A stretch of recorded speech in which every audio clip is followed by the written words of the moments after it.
Buongiorno, siamo qui al centro sportivo Edoardo Duò per così fare un attimo il punto della situazione del cantiere presso il tennis coperto.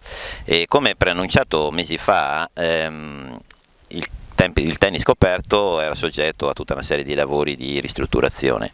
Avevamo aggiudicato alla ditta già da un paio di mesi la gara, e quindi tutto l'iter burocratico era già stato espletato tempo fa, e ci siamo messi d'accordo col tennis in modo da non dar fastidio più di tanto per la questione di esecuzione dei lavori, che sono i lavori importanti, quindi non si poteva assolutamente utilizzare il campo, e per cui assieme abbiamo deciso di posticipare l'inizio dei lavori ai primi di maggio, così come d'accordi se non sbaglio 10 maggio i lavori sono cominciati, e quindi siamo qui a testimoniare il fatto che i lavori stanno procedendo molto celermente, quindi le cose stanno andando avanti molto bene.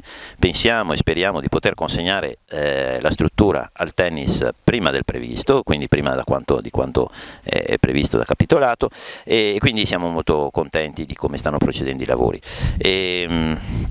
Sì, vorrei solo ricordare che entriamo anche qui in una situazione che sta vedendo il Comune di Taglio di Po molto attivo in questi ultimi paio d'anni, o quest'ultimo anno e mezzo, nella messa a norma e nella sistemazione di tutte le strutture sportive. Stiamo facendo veramente dei grandi sacrifici sia dalla parte amministrativa che nella parte tecnica, per fare in modo che non appena si potrà ricominciare in maniera completa le attività sportive, tutto sia messo meglio di prima, e quindi messo meglio del Covid, più a norma, più fruibile, più gestibile, e tutto messo meglio. Ricordo infatti che nel giro di un anno e mezzo abbiamo fatto i nuovi spogliatoi del campo di Oca, abbiamo messo a norma la palestra Zanella qui alle mie spalle, abbiamo fatto l'impianto di illuminazione del campo B del campo sportivo, qui in fianco anche questo. Adesso ci stiamo occupando e termineremo la struttura del tennis coperto. Ricordo spesa di 140.000 euro interamente finanziati dall'assicurazione e dal fondo energia, e in più il Palavigor, che speriamo per settembre, stiamo puntando di fare in modo che per settembre possiamo riaprire parte dell'attività. Quindi grande impegno e grandi concretezza anche nel sistemare tutti gli impianti sportivi del nostro comune. Passo adesso la parola a Martina Robbi, architetto dell'ufficio tecnico lavori pubblici, che ci dice due parole su come siamo messi con i lavori e che cosa è stato fatto fino adesso. Buongiorno a tutti, sono Martina Robbi dell'ufficio lavori pubblici del Comune di Taglio di Po.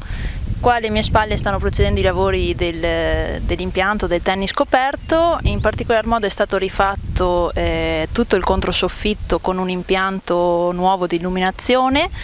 Sono stati sostituiti i cupolini danneggiati anche dall'evento del 10 agosto del 2017.